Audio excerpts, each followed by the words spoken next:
Jane Eyre by Charlotte Bronte. Chapter 26. Sophie came at 7 to dress me.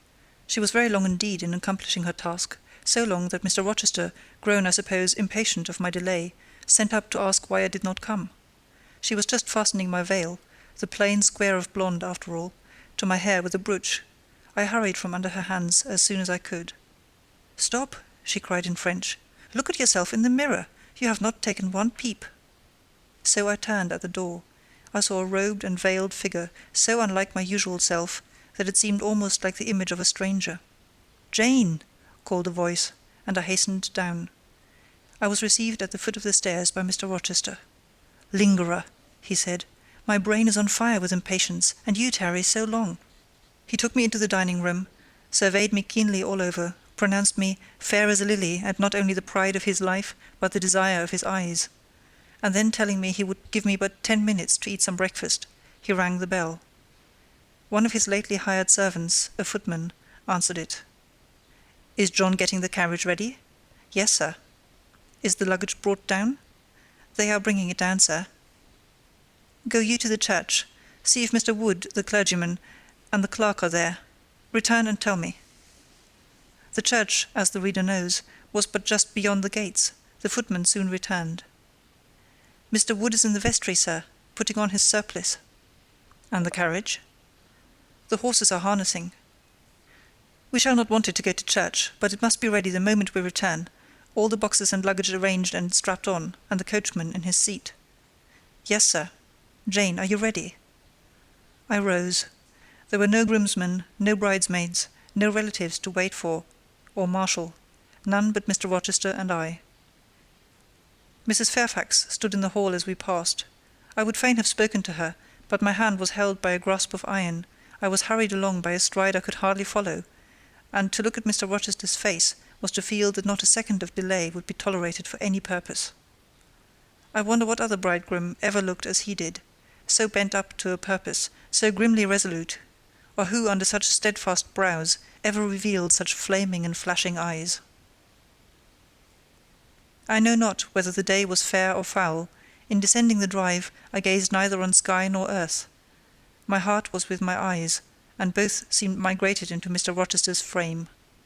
I wanted to see the invisible thing on which, as we went along, he appeared to fasten a glance fierce and fell.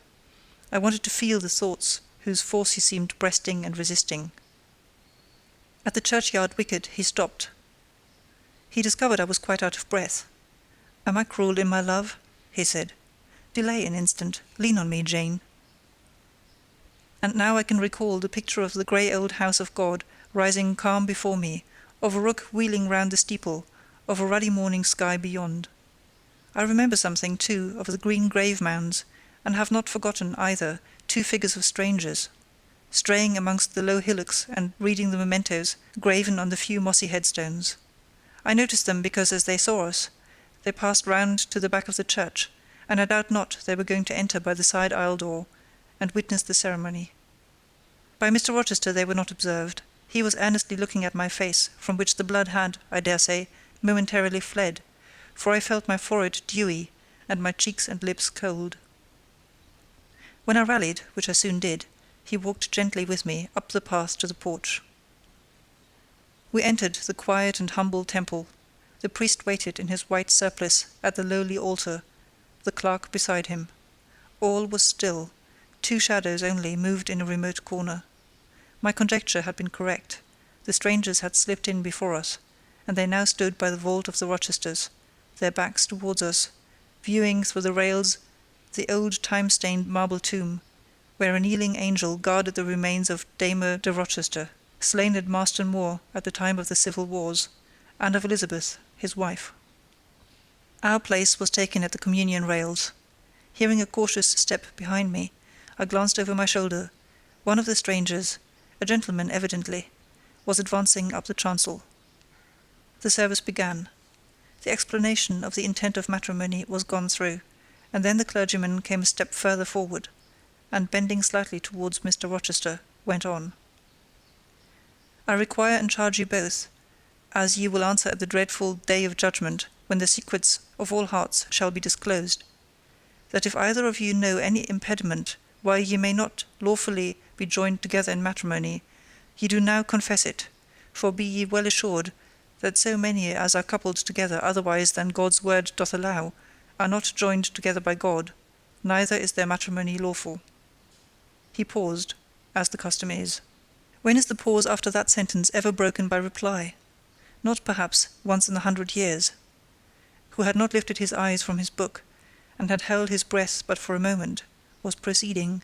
His hand was already stretched towards Mr. Rochester, as his lips unclosed to ask, "Wilt thou have this woman for thy wedded wife?" when a distinct and near voice said, "The marriage cannot go on. I declare the existence of an impediment." The clergyman looked up at the speaker and stood mute. The clerk did the same. Mr. Rochester moved slightly, as if an earthquake had rolled under his feet. Taking a firmer footing, and not turning his head or eyes, he said, "Proceed." Profound silence fell when he had uttered that word, with deep but low intonation. Presently Mr. Wood said, "I cannot proceed without some investigation into what has been asserted, and evidence of its truth or falsehood." "The ceremony is quite broken off," subjoined the voice behind us. "I am in a condition to prove my allegation. An insuperable impediment to this marriage exists." Mr. Rochester heard, but heeded not. He stood stubborn and rigid, making no movement but to possess himself of my hand. What a hot and strong grasp he had!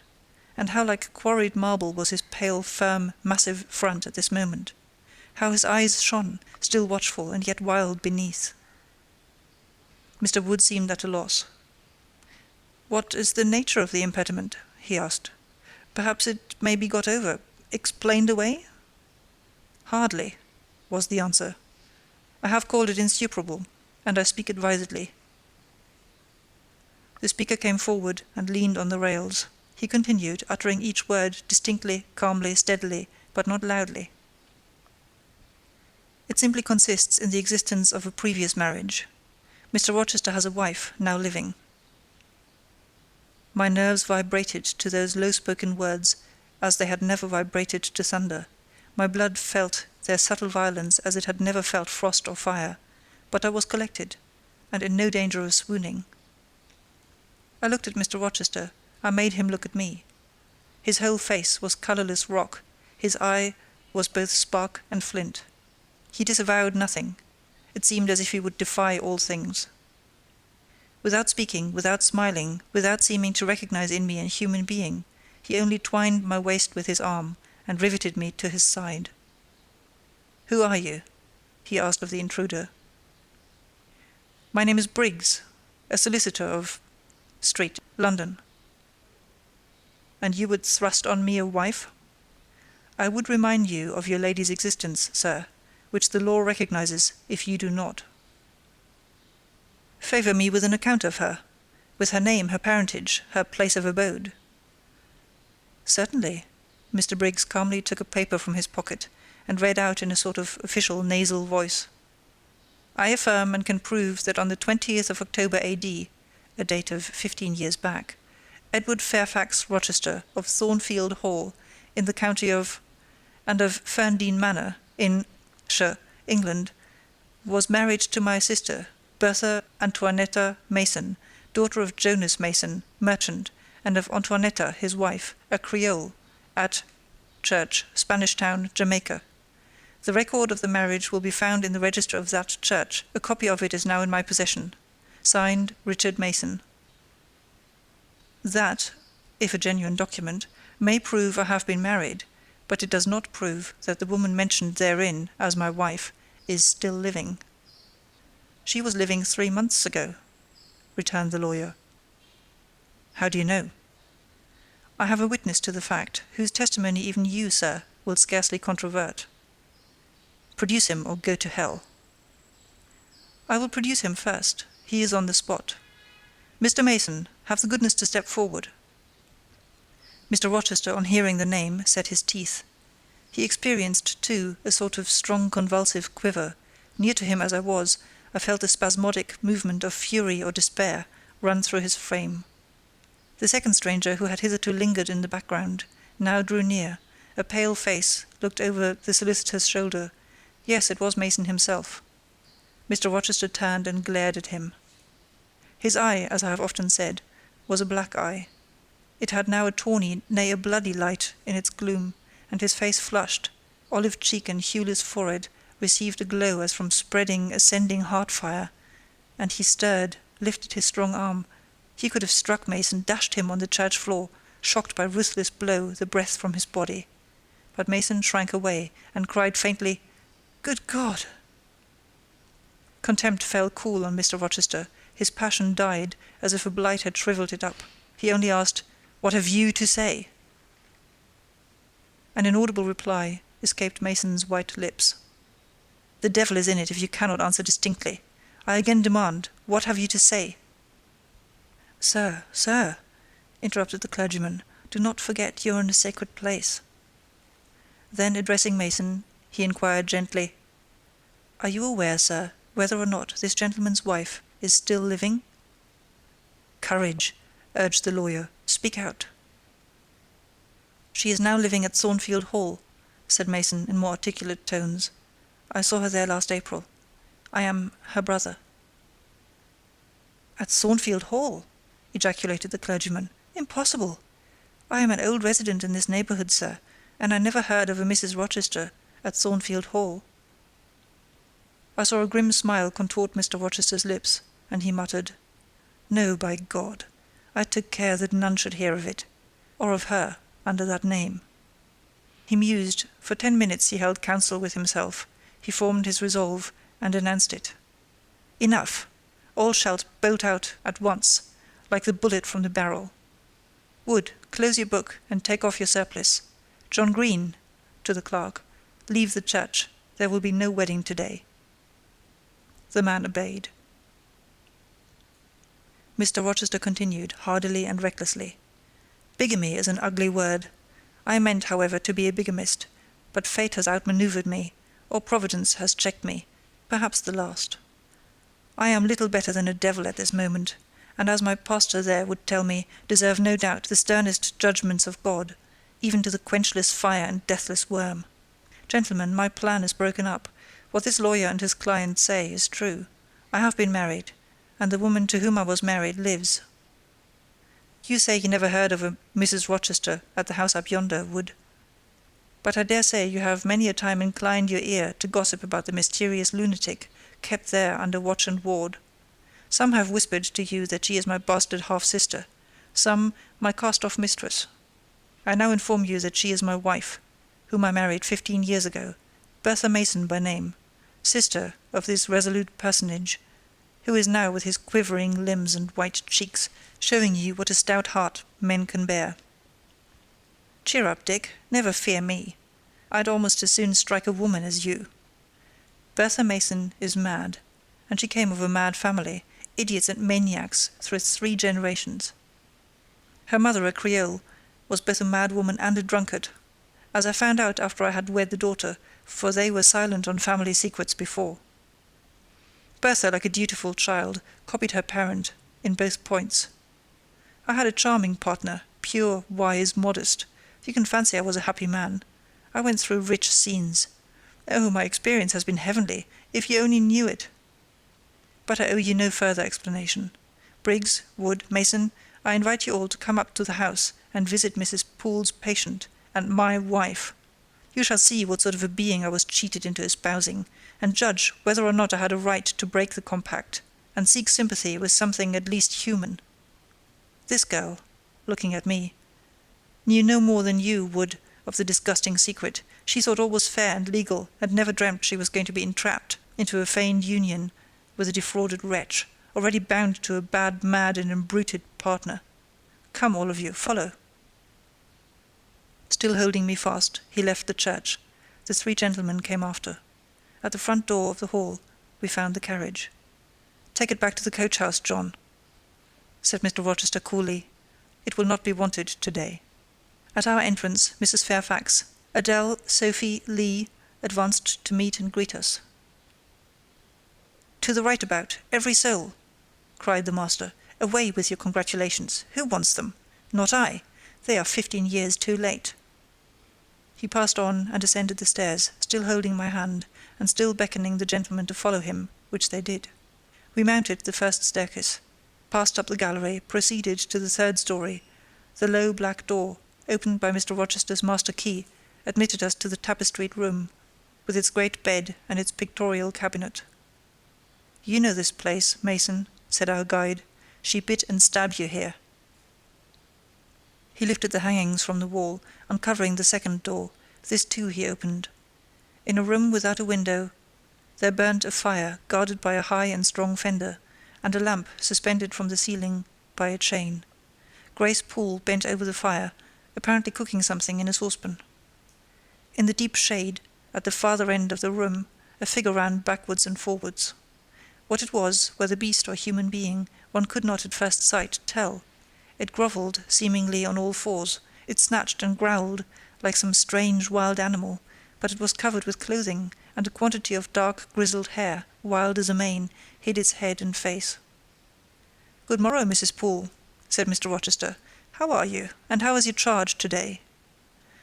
"We're tolerable, sir, thank you," replied Grace, lifting the boiling mess carefully on to the hob. "Rather snappish, but not rageous." A fierce cry seemed to give the lie to her favourable report. The clothed hyena rose up, and stood tall on its hind feet. "Ah, sir, she sees you!" exclaimed Grace. "You'd better not stay." "Only a few moments, Grace. You must allow me a few moments." "Take care, then, sir. For God's sake, take care!" The maniac bellowed. She parted her shaggy locks from her visage, and gazed wildly at her visitors. I recognized well that purple face, those bloated features. Mrs. Poole advanced. "Keep out of the way," said Mr. Rochester, thrusting her aside. "She has no knife now, I suppose, and I am on my guard." "One never knows what she has, sir, she is so cunning.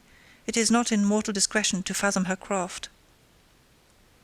"We had better leave her," whispered Mason. "Go to the devil," was his brother-in-law's recommendation. "Where?"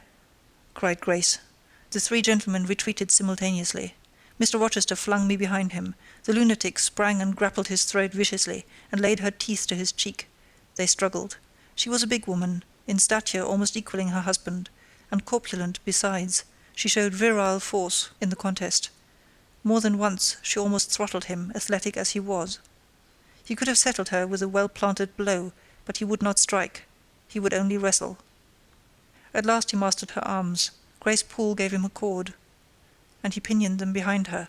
With more rope, which was at hand, he bound her to a chair. The operation was performed amidst the fiercest yells and the most convulsive plunges. Mr. Rochester then turned to the spectators. He looked at them with a smile both acrid and desolate. "That is my wife," said he. "Such is the sole conjugal embrace I am ever to know. Such are the endearments which are to solace my leisure hours. And this is what I wished to have," laying his hand on my shoulder. "This young girl, who stands so grave and quiet at the mouth of hell, looking collectedly at the gambols of a demon. I wanted her, just as a change after that fierce ragout. Wooden Briggs, look at the difference. Compare these clear eyes with the red balls yonder, this face with that mask, this form with that bulk. Then judge me, priest of the gospel and man of the law, and remember with what judgment ye judge, ye shall be judged. Off with you now. I must shut up my prize." We all withdrew. Mr. Rochester stayed a moment behind us, to give some further order to Grace Poole. The solicitor addressed me as he descended the stair. "You, madam," said he, "are cleared from all blame. Your uncle will be glad to hear it, if indeed he should be still living, when Mr. Mason returns to Madeira." "My uncle? What of him? Do you know him?" "Mr. Mason does. Mr. Eyre has been the Funchal correspondent of his house for some years. When your uncle received your letter intimating the contemplated union between yourself and Mr. Rochester, Mr. Mason, who was staying at Madeira to recruit his health, on his way back to Jamaica, happened to be with him. Mr. Eyre mentioned the intelligence, for he knew that my client here was acquainted with a gentleman of the name of Rochester. Mr. Mason, astonished and distressed, as you may suppose, revealed the real state of matters. Your uncle, I am sorry to say, is now on a sick-bed, from which, considering the nature of his decline, and the stage it has reached, it is unlikely he will ever rise. He could not then hasten to England himself, to extricate you from the snare into which you had fallen, but he implored Mr. Mason to lose no time in taking steps to prevent the false marriage. He referred him to me for assistance. I used all dispatch, and am thankful I was not too late, as you doubtless must be also. Were I not morally certain that your uncle will be dead ere you reach Madeira, I would advise you to accompany Mr. Mason back, but as it is, I think you had better remain in England till you can hear further, either from or of Mr. Eyre. Have we anything else to stay for? He inquired of Mr. Mason. No, no, let us be gone, was the anxious reply, and without waiting to take leave of Mr. Rochester, they made their exit at the hall door. The clergyman stayed to exchange a few sentences, either of admonition or reproof, with his haughty parishioner. This duty done, he too departed. I heard him go, as I stood at the half-open door of my own room, to which I had now withdrawn. The house cleared, I shut myself in, fastened the bolt that none might intrude, and proceeded, not to weep, not to mourn, I was yet too calm for that, but mechanically to take off the wedding dress and replace it by the stuff gown I had worn yesterday, as I thought, for the last time. I then sat down. I felt weak and tired. I leaned my arms on a table, and my head dropped on them. And now I thought, till now I had only heard, seen, moved, followed up and down where I was led or dragged, watched event rush on event, disclosure open beyond disclosure. But now I thought. The morning had been a quiet morning enough, all except the brief scene with the lunatic. The transaction in the church had not been noisy. There was no explosion of passion, no loud altercation, no dispute, no defiance or challenge, no tears, no sobs. A few words had been spoken, a calmly pronounced objection to the marriage made, some stern short questions put by Mr. Rochester, answers, explanations given, evidence adduced. An open admission of the truth had been uttered by my master. Then the living proof had been seen, the intruders were gone, and all was over. I was in my own room as usual, just myself, without obvious change. Nothing had smitten me or scathed me or maimed me. And yet, where was the Jane Eyre of yesterday? Where was her life? Where were her prospects? Jane Eyre, who had been an ardent, expectant woman, almost a bride, was a cold, solitary girl again. Her life was pale, her prospects were desolate. A Christmas frost had come at midsummer, a white December storm had whirled over June, ice glazed the ripe apples, drifts crushed the blowing roses, on hayfield and cornfield lay a frozen shroud. Lanes which last night blushed full of flowers, today were pathless with untrodden snow, and the woods which 12 hours since waved leafy and flagrant as groves between the tropics, now spread waste, wild and white as pine forests in wintry Norway. My hopes were all dead, struck with a subtle doom, such as in one night fell on all the firstborn in the land of Egypt. I looked on my cherished wishes, yesterday so blooming and glowing. They lay stark, chill, livid corpses that could never revive. I looked at my love, that feeling which was my master's, which he had created. It shivered in my heart, like a suffering child in a cold cradle. Sickness and anguish had seized it. It could not seek Mr. Rochester's arms. It could not derive warmth from his breast. Oh, never more could it turn to him, for faith was blighted, confidence destroyed.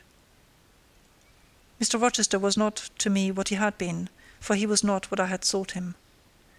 I would not ascribe vice to him, I would not say he had betrayed me, but the attribute of stainless truth was gone from his idea, and from his presence I must go, that I perceived well. When, how, whither, I could not yet discern, but he himself, I doubted not, would hurry me from Thornfield. Real affection, it seemed, he could not have for me. It had been only fitful passion. That was balked, he would want me no more. I should fear even to cross his path now. My view must be hateful to him. Oh, how blind had been my eyes, how weak my conduct! My eyes were covered and closed. Eddying darkness seemed to swim round me, and reflection came in as black and confused a flow. Self-abandoned, relaxed, and effortless, I seemed to have laid me down in the dried-up bed of a great river. I heard a flood loosened in remote mountains, and felt the torrent come. To rise I had no will, to flee I had no strength. I lay faint, longing to be dead. One idea only still throbbed lifelike within me, a remembrance of God.